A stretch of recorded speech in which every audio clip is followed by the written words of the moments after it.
어리석은 사람은 현재 일 자체만을 무작정 그만두고 싶어 하길 원하고, 현명한 사람은 퇴사 이후의 내 모습을 생각하고 미래를 그려보며 준비한다고 합니다. 제대로 된 현명한 퇴사 준비를 위해서는 뜬구름 잡는 식의 일부터 그만두자가 아니라 현실적인 계획이 필요한데요. 미래까지 준비하는 현명한 퇴사의 가장 빠른 지름길은 퇴사 이후 미래를 이미 현명하게 준비해 나간 경험자들의 행동들을 따라하는 것이라고 합니다. 테린이 여러분 안녕하세요.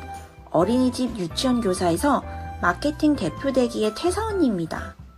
저는 유아교육과를 졸업하여 유치원과 어린이집 교사로서의 정체성을 갖고 이 일을 쭉 하다 현장에서 여러 가지 일들을 느끼고 정말 많은 것들을 경험하며 이 일과는 다른 새로운 분야로 제2의 인생을 살고 싶다는 생각을 하게 되었는데요.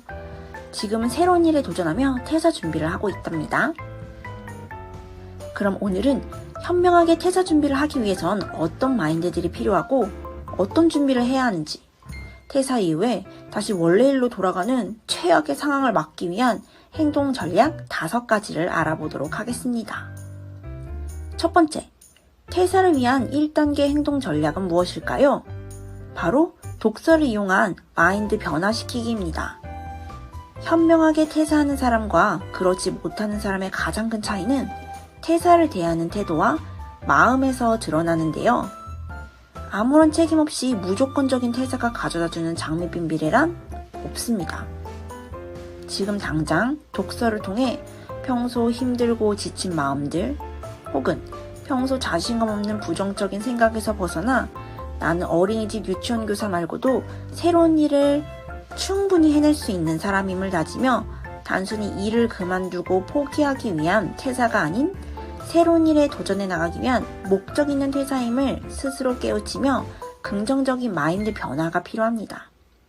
우리는 아동보육과, 유아교육과 등의 정체성에 갇혀 졸업과 자격증을 딸 때까지 이 일만을 향해 달려왔기 때문에 아무리 새로운 일을 도전하려고 마음먹어도 다시 어린이집, 유치원 교사로 돌아오는 제자리 걸음만 반복하기 십상이기 때문입니다. 따라서 우리는 기억해야 할 것이 하나 있습니다. 여러분 주변에 평범한 98%의 어린이집, 유치원 선생님들의 행동이 아니라 2% 어린이집 유치원 선생님들이 퇴사를 하고 새로운 일에 도전한 인생 경험자들의 행동을 따라해야 한다는 사실입니다. 두 번째, 어린이집 유치원 교사 퇴사를 위한 2단계 행동 전략은 바로 목표를 세우는 것입니다. 다시 한번 말하지만 일부터 그만두고 싶다라는 뜬구름 잡는 식의 계획을 세우는 것이 아니라 구체적으로 퇴사 날짜를 정하고 퇴사 이후에 걱정하지 않고 사용할 수 있는 얼마만큼의 돈을 모아두겠다. 퇴사 전에 월급 이외의 수입을 얼만큼 이상으로 만들겠다. 혹은 절약하겠다 등의 현실적인 계획이 필요한데요. 먼저 나의 퇴사 날짜를 마음속으로 정해두고 하나씩 목표를 설정하는 과정이 필요합니다.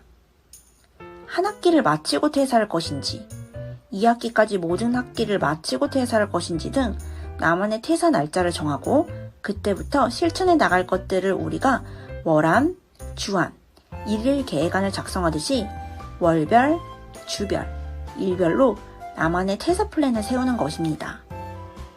이때 목표가 있는 사람과 없는 사람의 차이는 여러분이 상상하는 것보다 훨씬 더 크다는 사실을 명심해야 합니다. 세 번째, 어린이집 유치원 교사 퇴사를 위한 3단계 행동 전략은 내가 좋아하는 일 찾기입니다. 여러분은 나에 대해 얼마나 알고 계신가요? 우리 반 아이들 상처 하나에 전전긍긍, 아이들 챙기기에 바쁘고 하루에도 몇 번이나 일어나는 아이들 간의 갈등 상황들, 학부모님들의 민원, 끝없는 야근, 눈치 보며 쓰는 연차 등 하루에도 다양한 상황 속에서 고군분투하느라 나를 챙겨본 시간, 나에 대해 알아가본 시간 있으셨나요? 대부분의 사람들은 이 질문에 고개를 갸우뚱하고 대답하기를 머뭇거립니다. 내가 좋아하는 일을 하고 싶다고 생각만 할 뿐 직접 생각해보거나 새로운 일 찾기를 시도하는 사람은 소수에 불과하기 때문이죠. 하지만 좋아하는 일을 찾고자 하는 사람들은 나에 관한 공부를 많이 합니다. 내가 어떤 것을 했을 때 즐거워했고, 어떤 일을 계속하더라도 질리지 않는지 스스로 혼자만의 시간을 가지며 나에 대해 알아가보고 다양한 방법들을 찾아보는데 주저함이 없기 때문이죠. 이처럼 노력하지 않으면서 성과가 나오는 경우는 거의 없습니다. 여러분도 퇴사 준비를 하며 내가 좋아하는 새로운 일을 찾아보는 시간을 가지는 건 어떨까요? 지금이 나에 관한 공부를 해야 할 최고의 타이밍입니다. 그렇다면 네 번째, 어린이집 유치원교사 퇴사를 위한 네 번째 행동 전략은 무엇일까요? 바로 종잣돈 만들기입니다. 종잣돈을 만들기 위해선 먼저 자신의 재산 상태부터 점검해야 하는데요.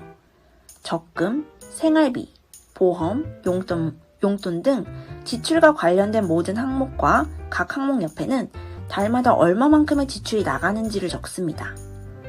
모두 적었다면 각 항목 옆에 해당 상품을 구매한 이유와 지출 비용의 흐름을 적고, 예를 들어서 보험은 지금 상황을 고려해서 가입한 게 맞는 건지, 커피 마시는 수가 너무 많진 않은지, 스트레스로 인한 외식 비용이 많진 않은지 등을 꼼꼼히 기록해야 합니다. 이때 구매 이유와 지출 수집 과정을 쓰다 보면 지출이 필요하지 않은 부분에서 생각보다 많은 돈을 지출하고 있음을 알게 되고, 퇴사 이후에는 달마다 얼마만큼의 돈이 필요한지도 스스로 가늠해 볼 수 있습니다. 퇴사 이후에 달마다 얼마만큼의 돈이 필요한지 예산 목표가 세워지면 매월 급여에서 얼마를 떼어 저축하고, 만약 부족분이 생기면 이를 어떻게 해결할 것인지 생각하고 계산을 통해 종잣돈을 마련할 수 있습니다. 이처럼 목표 지향적인 사고가 구체적인 실천으로 이어져야지만 퇴사 이후 갑작스럽게 월급이 끊겨도 고민하거나 불안해하지 않고 안정적으로 새로운 일을 시작할 수 있습니다. 다섯 번째, 어린이집 유치원교사 퇴사를 위한 5단계 행동 전략은 SNS로 절약하기입니다. 퇴사 이후의 리스크를 줄이기 위해선 종잣돈만큼 중요한 것이 바로 지출을 줄이는 것인데요. 물가가 오르는 요즘 시대에 무작정 안 먹고 안 쓰는 무지출 챌린지가 유행하고 있는데요. 과연 먹고 싶은 거 안 먹고 사고 싶은 거 안 사는 게 가능할까요? 최소 가능할지 몰라도 한 달도 안 가서 금방 포기해버리는 경우가 대부분입니다. 그래서 우리는 SNS를 활용하여 외식, 쇼핑 비용 등을 줄일 수 있는데요. 그 중에 제가 가장 추천드리는 SNS가 바로 블로그입니다. 저희는 매일매일 혹은 최소 일주일에 3번 이상은 알림장을 쓰는 만큼 글쓰기에 최적화되어 있는 직업이라고 할 수 있는데요. 거기에 내가 좋아하는 맛집, 여행, 일상 등의 주제를 정해 꾸준히 블로그 글을 발행하고, 이후 블로그 체험단을 통해 직접 가게에 방문하여 음식들을 맛보거나 혹은 택배로 옷과 생활용품 등을 배송받아 리뷰글을 작성함으로써 외식과 쇼핑을 무료로 경험하고 지출을 절약할 수 있습니다. 또한 체험단을 통해 음식점과 쇼핑몰 등은 홍보 효과를 누릴 수 있기 때문에 우리가 작성한 글로 도움을 줄 수 있다는 성취감을 경험할 수 있답니다.